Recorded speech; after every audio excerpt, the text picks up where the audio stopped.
races to the top of the dune and looks down onto the strand. There is water and wet sand and dry sand, and small pokes of sharp grass dotted along the beach. He stands on the lip of the concrete defence, looks east to the line of groins, then west to the lighthouse in the distance. There's no one he can see, no one he can call to for help. Below him, the drop onto the beach is 15, maybe 20 feet. He jumps because he has to, jumps out into the air and sees as he falls, one more thing, a cloud of white birds hanging on the skyline. There is a hot taste filling his mouth, like molten iron, and a black pain, and the knowledge that his teeth are through his lip. It's always the same dream that Lewis has, and he does the same thing when he wakes. He reaches up to feel the place where his bottom lip was opened, running a finger over his chin. He has a scar there still, almost imperceptible to the casual eye, like a ghost mouth that never opens, like a horizon. It has been 15 years since he jumped and fell, and he has never been back to the beach. He has spent his adult life in the heart of England, at the very core of the city, as if putting himself in the dense centre of a world would protect him from another fall off the edge of it. But now he has returned to his mother's house, and the dream is more vivid here, in colour, with sound effects and rising panic, as if it too has finally come here. "There's a letter for you," his mother shouts, hearing his footsteps on the stairs. "I've put it on the table." She says no more, but Lewis can hear excitement in her voice, as if letters are the rarest things. He's been here a month now, and has spoken to no one apart from his mother, has had no phone calls, certainly no letters, nothing at all from Anna. He pictures her lying on their bed, her face shocked and tearful, just as the morning he left her. He takes his morning mother tea and finds her sitting at the back of the house, facing the window and the view over the strand. She has a woolen shawl wrapped around her nightie and pink slippers on her feet. She looks unbearably frail. "The days are getting longer," she says, nodding at the light creeping in over the sea. She has said this every morning since the first one. The idea occurs to Lewis that he might still be here come winter, when she'll say, "The nights are drawing in." The thought fills him with dread. She doesn't ask who the letter's from, and as soon as they've had their conversation about what he will do today, he takes the letter upstairs to his room. The envelope has been steamed open. Inside there's a sheet of folded paper and another envelope with just his name on it, which has also been steamed open. Lewis pauses for a second and sucks in his breath. She might look like a little old lady, but she hasn't changed. He decides not to confront her. The second envelope contains a note from the headmaster, suggesting that he might like to come in and discuss matters. The plain folded sheet is from Anna. It says, Jeff Harris dropped by. He asked about you. I don't know what I should tell him. Everyone's asking about you. What should I say? Lewis puts it to his face. He can't find the scent of her in the words. He spends his mornings lying on the bed, trying not to think. In spite of his efforts to block it out, the scene comes back repeatedly. The smaller boy with his blazer pulled off his shoulder, and the other two, the two Michaels, pushing him against the wall.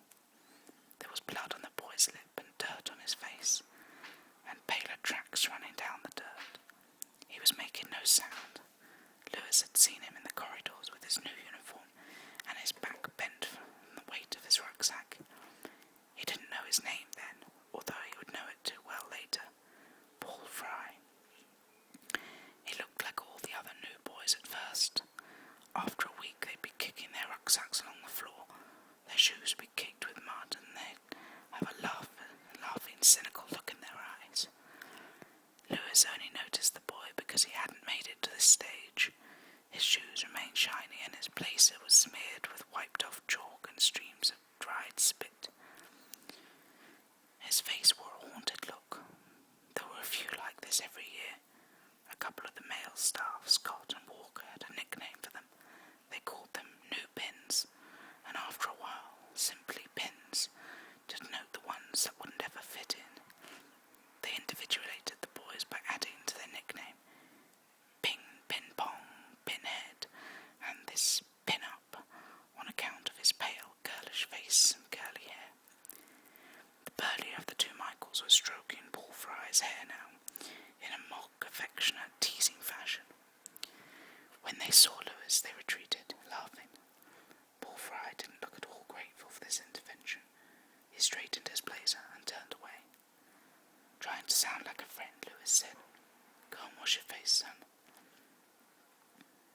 In the moments when Lewis isn't thinking about Paul Fry and what happened afterwards, he's picturing a different outcome. Sometimes he imagines he's the kind of person that challenges teachers like Scott and Walker, the kind that the headmaster takes seriously. But here at the edge of the world, he can't think of anything for the sound of the sea. He tries to pretend that the noise is of cars on a rainy road, but there are no cars, no escape from the waves on the beach, the copper-coloured dunes and the terns scattering light above the sea. Lewis was ever running away. It's survival of the fittest, his mother said. She exasperated with him, fed up of being called into school. Try to fit in, she'd say. Don't be such a baby. It was easier, but he took her words literally, became expert at running away, honed his survival skills, and he was winning. He was surviving, until the day he ran out of corners and fields and places to hide, until the day Lewis ran out of land.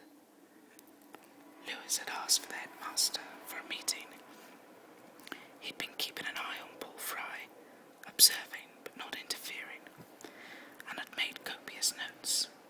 He explained all this to the head, who was interested, solicitous even. Harris said he knew there was a problem with the boy Fry. He'd like to take a look at Lewis's notes. It was managed, Lewis thought then, with great efficiency. The next day Harris came and found him after class. "The matter is in hand," he said. "Thank you for your vigilance." His bedroom looks exactly as he left it. The same bunk in the corner, the wardrobe with the door that won't shut, the chest of drawers next to the bed. He pulls the drawers open and looks for a paper. He'll write to Anna. Maybe she'll come visit him. The chest is crammed with his mother's clothes. The last drawer, he finds a pile of old magazines and a small collection of pebbles. Each one is opaline white, round and smooth. Rose quartz, his mother said when he bought her the first one. Looks like any old stone until it's wet. Lewis had found it on his very first day at the beach. They had fled the city for a new life. They had fled his stepfather, a man who was too handy with his hands, his mother said. She said they'd run away to the end of the earth. She wasn't joking. Lewis picks up the pebble and licks it, tasting old salt and stale potpourri. When things were difficult, he would go to the Strand and find his mother a new piece of quartz. He was on his way to do that when he spotted the boys ambling slowly behind him. They looked as if they weren't chasing anyone, as if they were just going for a stroll. They'd never come this far before. Eventually, Anna got fed up with him. "It's become an obsession," she said. "You have to stop now." At first she wanted to know about the bullies, about their family life, but he wanted to tell her about Paul Fry. "Bullies are bullies," he said. "What matters is the boy." Later she'd sigh when he came in from work with a look on her face, just like the one his mother used to wear. She'd even use the same words. "What's happened now?" she'd ask, almost bored. After a while she kept out of his way. He could make his notes in peace. The boys were carrying something, fishing rods perhaps, but he'd never seen them fishing. He saw them at school. He saw them on corners, a glimpse of them as they fled, as twin silhouettes under a street lamp, smoking cigarettes. He got to know Lewis was careful. They'd never caught him yet. He glanced back over his shoulder. He couldn't be sure. Were they fishing rods, or sticks, or iron bars? He began walking more quickly, sand coming in around his plimsolls, skidding on a patch of wet moss. In a panic, feeling the iron crushing his skull, so he was running now, up the dunes and over to meet the freezing winds of the sea. He will see water and wet sand and dry sand. He will stand on the lip of the concrete defence. He will jump because he has to. A broken arm, concussion, and 12 stitches in his lower lip. Lewis fingered the stitches as he will finger the scar every day for the rest of his life. His tongue, bitter and thick, stopped him from telling his mother the truth. She talked about the nice boys who found him, how he would have to go and thank them when he got out of hospital.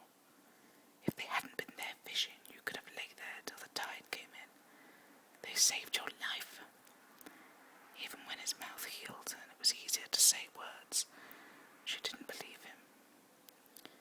It's all in your mind, she said, which is what the headmaster implied on Lewis's last day, after suggesting he should take some time off. It was the day before Paul Fry was found. Lewis stares at the pebbles and understands what his mother felt. Worry, rage, powerlessness. Survival of the fittest, she'd said. And just when she thought he was settled and happy at last, he comes back. Except in her eyes, he has simply run away again. Lewis puts the stone in his pocket. He will stop running, he thinks. He has survived after all. When he reaches the shoreline, he throws the pebbles, one by one, back into the sea. He doesn't know what he will say to Anna or to Jeff Harris. He knows there is nothing now that he can say to Paul Fry. Lewis lies down, puts his ear to the sand, and listens to the humming earth. So that was Sticks and Stones, a little short story